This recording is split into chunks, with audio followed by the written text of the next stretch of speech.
Good morning, students. Let's start our next chapter, new chapter in history, chapter 2, from trade to territory. From trade to territory. The company establishes power. व्यापार से territory means साम्राज्य तक, और company ने कैसे अपनी power को establish किया. And Aurangzeb was the last of the powerful Mughal rulers. जो औरंगजेब था वो बहुत ही पावरफुल मुगल रूलर था. मुगल रूलर था Aurangzeb, powerful.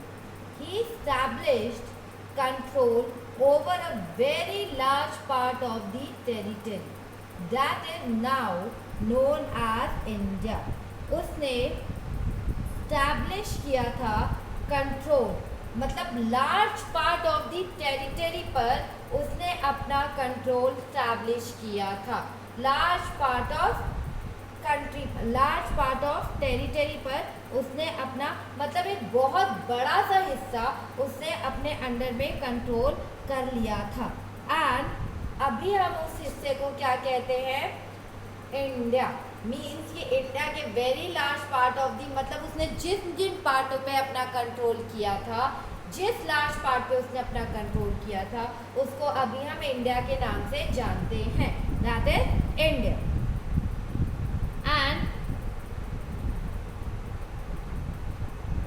And the 1700, after his death, he establishes control over a very large part of the territory that is now known as India.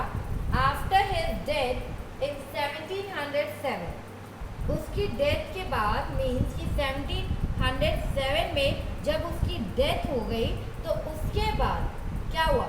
Mughal governors, जो Mughal governors थे, जो मुगल सूबेदार थे, and big zamindars began asserting their authority and establishing regional kingdom. 1707 में जब after his death in 1707, जब औरंगजेब की death हो गई, तो उसकी डेथ के बाद जो मुगल गवर्नर्स थे, मुगल गवर्नर्स मीन्स मुगल सूबेदार जो थे, एंड जो बिग जमींदार दैट टाइम थे, उन्होंने क्या की? उन्होंने धीरे धीरे अपनी ताकत को दिखाना स्टार्ट कर दिया. और जब उन्होंने अपनी धीरे धीरे ताकत को दिखाना स्टार्ट कर दिया, तो उन्होंने अलग अलग किंगडम्स अपने बना लिए और स्टैब्लिश कर लिया रीजनल किंगडम. उन लोगों ने अपने अलग अलग किंगडम्स बना लिए, अब स्टैब्लिश कर लिया अपने किंगडम्स को, अपने किंगडम को उन सब ने स्टैब्लिश कर लिया. ऐसा लगा कि औरंगजेब के मरने के बाद उन्हें एक फ्रीडम मिल गया हो, आज़ादी मिल गई हो. As powerful regional kingdoms emerged in various parts of India. और जो उन्होंने अपना राज धीरे धीरे जो रीजनल किंगडम्स बना लिए थे, रीजनल किंगडम्स मतलब एरिया वाइज, जो उन लोगों ने अपना रीजनल किंगडम, जो रीजन होता है उसका किंगडम मीन्स कि एरिया वाइज उन्होंने अपना राज्य बना लिया था. और as powerful regional kingdoms emerged in various part of India, उन्होंने मतलब जैसे जैसे और various part of India, Delhi could no longer function as an effective centre. ये जो रीजनल किंगडम्स बन गए और वेरियस पार्ट ऑफ इंडिया में, इंडिया के वेरियस पार्ट में रीजनल किंगडम्स बन गए, और इनके रीजनल किंगडम्स के बनने के कारण Delhi could no longer function as an effective centre.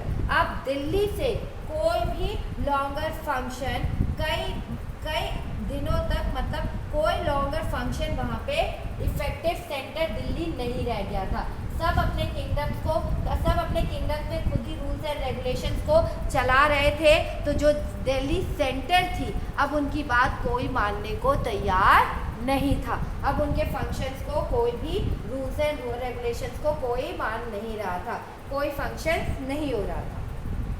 And by the second half of the 18th century, by the second half of the 18th century में क्या हुआ कि हाउएवर जो हाफ सेंचुरी है, जो 18th century की जो हाफ है, उसमें क्या हुआ कि however a new power was emerging on the political horizon. Political horizon पर एक नई ताकत, यू कैन से एक न्यू पावर इमर्ज होने लगी। इमर्ज मतलब नई पावर का जन्म होना, इमर्ज होने लग गई थी, नई ताकत आने लग गई थी, एक नई पावर आ रही थी, एक नई ताकत देखने को मिल रही थी हमें इन पॉलिटिकल हॉरिजन पे। वो ताकत का नाम क्या थी? That is the Britishers. That is the Britishers, वो ब्रिटिशर्स थे। And did you know that the British originally came as a small trading company? क्या तुम्हें पता है जो ब्रिटिश इंडिया में आए थे ओरिजिनली, वो लोग ओरिजिनली सिर्फ यहाँ पे स्मॉल ट्रेडिंग कंपनी के लिए ही आए थे, मतलब भारत से व्यापार करने के लिए वो बस आए थे, trading. And were reluctant to acquire territory, और उन्हें कोई भी, मतलब वो भारत से सिर्फ व्यापार करने आए थे और उन्हें कोई भी दिलचस्पी नहीं थी, वो कोई रेलिवेंट नहीं था कि उन्हें यहाँ की टेरिटरीज एक्वायर करनी है, यहाँ की ज़मीनों पर अपना कब्जा करना है। उनके दिमाग में ऐसा कुछ भी नहीं था। How then did they come to be masters of a vast empire? जब उनके माइंड में ऐसा कुछ नहीं था, वो सिर्फ जब व्यापार करने आए थे, तो how did they come to be master? वो मास्टर कैसे बन गए इस वास्ट एम्पायर के, इतने बड़े साम्राज्य के वो मास्टर कैसे बन के बैठ गए? In this chapter you will see how this came about. इस चैप्टर में आप देखेंगे कि ये कैसे वो हमारे मास्टर्स बन गए। एंड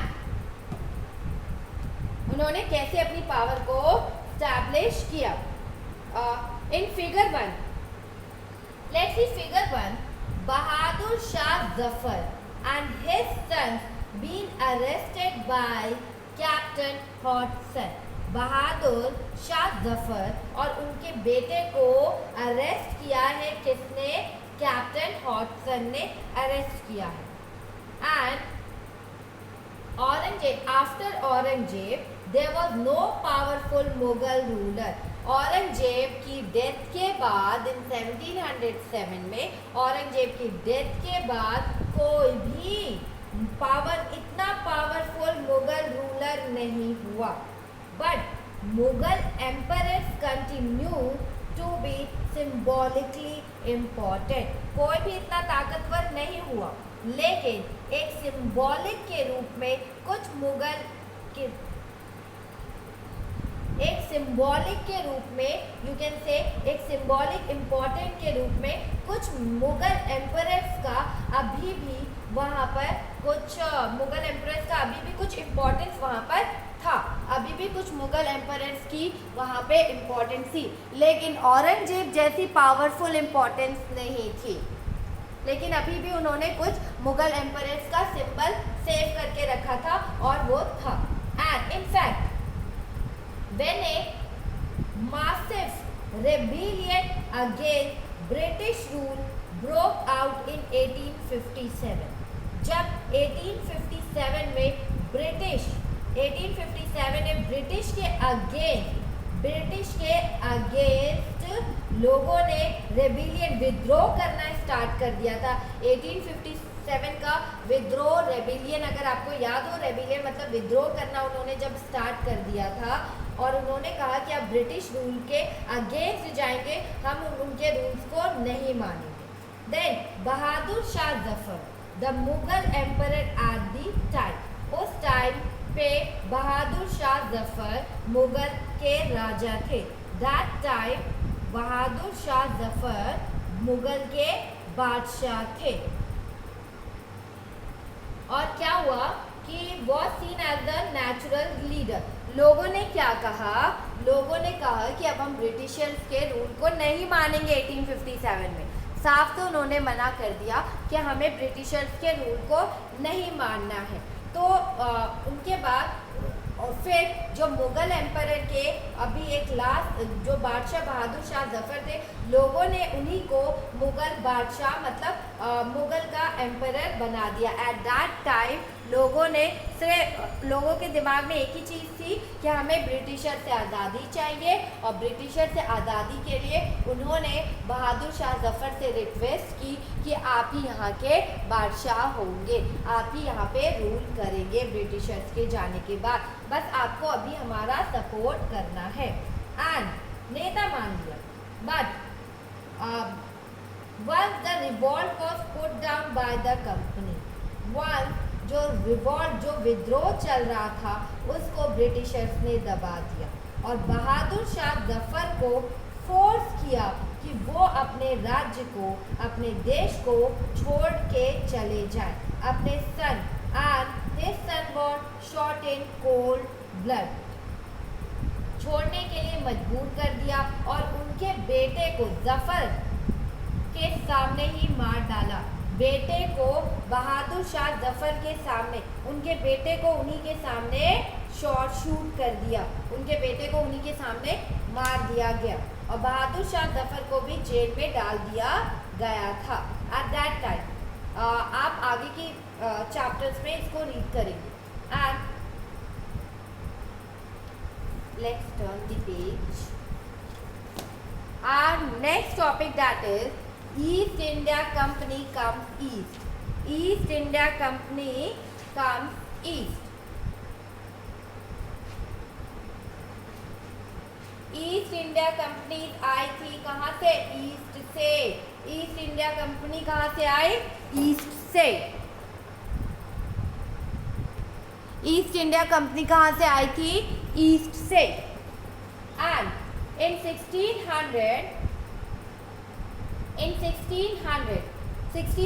में the East India Company acquired a chattel from the ruler of England। 1600 में ईस्ट इंडिया कंपनी ने इंग्लैंड पे, ईस्ट इंडिया कंपनी ने क्या किया? रूलर ऑफ इंग्लैंड कौन थी? Queen Elizabeth first. Queen Elizabeth that time 1600 में वहाँ की जो रूलर थी, जो रानी थी, जो रूल करती थी इंग्लैंड पे, उनको वो कौन थी? Queen Elizabeth first. Queen Elizabeth first granting it the sole right to trade with the East. और 1600 में जो कंपनी है वो महारानी you can say Queen Elizabeth के पास गए और क्वीन एलिजाबेथ फर्स्ट के पास गए एंड उन्होंने एक चार्टर मीन्स क्या होता है कि परमिशन लेना, किसी भी चीज़ की परमिशन लेना, और परमिशन लिया उन्होंने क्वीन एलिजाबेथ से परमिशन ग्रांट करवाया कि वो भारत के साथ मतलब अपने ईस्ट की कंट्रियों के साथ व्यापार करना चाहते हैं। वो ईस्ट में अपना व्यापार करना चाहते, मीन्स ईस्ट में ट्रेड करना चाहते हैं। ईस्ट में ट्रेड करने के लिए उन्होंने क्वीन एलिजाबेथ फर्स्ट से परमिशन ले ली and granting it, this meant that no other trading group in England could compete with the East India Company। इसका मतलब है कि जो अगर इस चार्टर का मतलब था कि इंग्लैंड की कोई भी दूसरी कंपनी इस ईस्ट साइड में ट्रेड करने नहीं जाएगी, ईस्ट साइड में ट्रेड करने नहीं जाएगी। जब ईस्ट इंडिया कंपनी ने एक एग्रीमेंट मीन्स की चार्टर साइन करवाया एलिजाबेथ फर्स्ट से परमिशन मांगी, चार्टर मीन्स कि परमिशन मांगी कि हमें ट्रेड करने दिया जाए ईस्ट साइड में। और उन्होंने उस एग्रीमेंट में ये भी लिखा था कि अगर हम उस साइड में ट्रेड करने जाएंगे तो हमारे इंग्लैंड से कोई दूसरी कंपनी वहाँ पे ट्रेड करने नहीं आएगी, कोई दूसरी कंपनी वहाँ पे ट्रेड करने नहीं आएगी। And with this charter the company could venture across the region। और इस चार्टर के सहारे, इस चार्टर को लेकर जो कंपनी थी वो समुद्र को पार करके across the ocean looking for a new land from which it could buy goods at a cheap price and carry them back to Europe to sell at higher price. और उनके बाद ये कंपनी, ईस्ट इंडिया कंपनी ने समुद्र को पार करके वो इन इलाकों, समुद्र को पार करके वो लैंड साइड, नई लैंड पे जा पहुंची, ईस्ट साइड में वो नई लैंड पे जा पहुंची। फ्रॉम विच वो वहाँ पर वो बहुत सस्ती कीमतों पे गुड्स को परचेज करते थे, at cheap price and carry them back to Europe. और कैरी देम करते थे, यूरोप ले जाते थे और वहाँ पे हायर प्राइसेस में उनको सेल करते थे। उनको यूरोप में, यहाँ पे वो बहुत चीप प्राइसेस में they purchase goods and carry them back to Europe to sell at higher prices,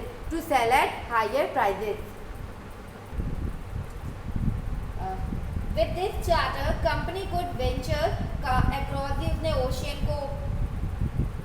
ocean को क्रॉस करके लुकिंग न्यू लैंड को उसने देखा और from which it could buy goods at the cheap price. और उसने ये किया कि जो गुड्स हैं, चीज़ों को खरीदेंगे, वो सस्ती चीज़ों को यहाँ पे खरीदेंगे और हायर प्राइसेस में वो यूरोप में उसको सेल करेंगे। The company did not have to fear competition. Company को कोई भी फियर नहीं था, डर नहीं था किसी कंपटीशन का। From the English trading company, किसी भी, उन्हें कोई डर नहीं था, कोई कंपटीशन नहीं था।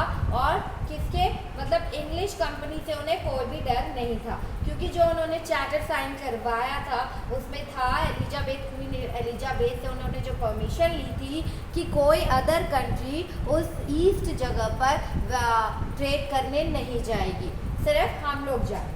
एंड तो उन्हें कोई फियर ही नहीं था कंपटीशन का, और वो चीप रेट्स में सामानों को खरीदते थे और हाई रेट में सामानों को वो सेल करते थे। Mercantile, what is mercantile?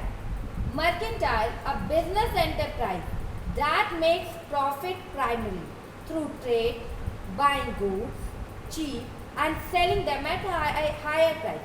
Mercantile एक बिजनेस है, एक बिजनेस एंटरप्राइज है that makes profit, जो सिर्फ प्रॉफिट बनाता है। प्राइमली उनका मेन मोटिव होता है प्रॉफिट बनाना और व्यापार करना, प्रॉफिट बनाना। और वो जो गुड्स है और जो सर्विसेज है वो चीप रेट में उसको खरीदते थे और sell them at higher prices, that's called mercantile. Mercantile trading companies in those days made profit primarily by excluding competition so that they could buy cheap and sell dear। जो मर्केंटाइल्स थे उस time, ये जो कंपनी थी ये हमेशा ही profit में रहती थी। उनका मेन मोटिव क्या था? सिर्फ प्रॉफिट ही, प्रॉफिट कमाना। एंड एक्सक्लूडिंग कंपटीशन तो था नहीं that time. And so that they could bye, वो चीप रेट्स में सामानों को खरीदते थे, चीप रेट में, और सेल करते थे उन सामानों को ज़्यादा से ज़्यादा रेट में।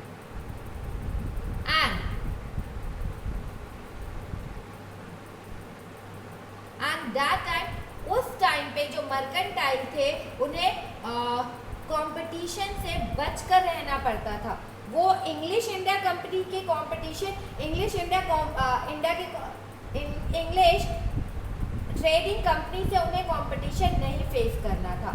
जो अदर ट्रेड से उन्हें उनसे कंपटीशन फेस करना था। तो वो उनसे बच के रहते थे कि जिससे कि उनकी प्रॉफिट भी नुकसान में ना हो और वो चीप रेट में आइटम्स को खरीद के ज़्यादा से ज़्यादा रेट में उसको सेल कर पाए। And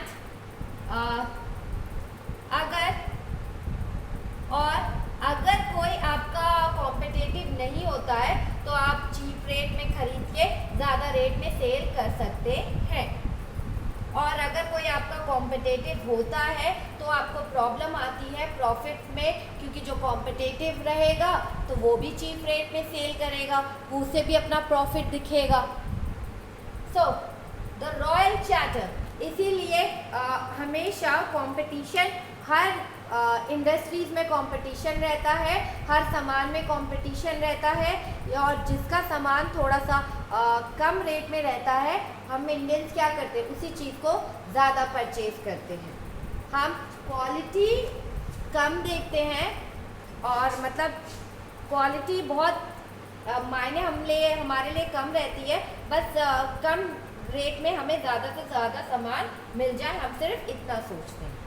the royal charter, and उन्होंने भी यही सोचा था कि वो मतलब कंपटीशन से बच के ज़्यादा से ज़्यादा प्रॉफिट कमाएगी, और जहाँ पे अगर कंपटीशन आ जाता है तो उन्हें चीप रेट में कोई चीज़ खरीदना मीन्स कि वो यहाँ पर आए थे कि चीप रेट में वो यहाँ पे खरीदेंगे और यूरोप जाके मतलब हाई रेट में बेचेंगे।